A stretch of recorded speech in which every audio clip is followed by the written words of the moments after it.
Enggak bu, sumpah demi Allah, sumpah pocong, Imam enggak melakukannya bu. Demi Allah mah, demi Allah. Sumpah, sumpah.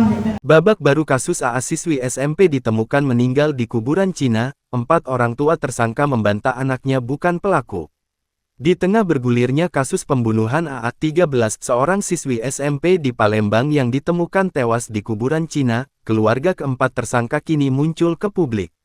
Orang tua pelaku IS-16, MZ-13, MS-12 dan AS-12 yang membunuh remaja putri AA di kuburan Cina Palembang, tempat pemakaman umum TPU Talang Kerikil, Minggu tanggal 1 September tahun 2024 lalu membantah kalau anak mereka adalah pelakunya.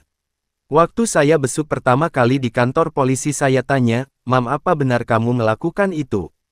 Dijawab anak saya, "Bukan Buk, berani sumpah pocong Imam gak melakukannya," ujar S, ibu dari tersangka IS.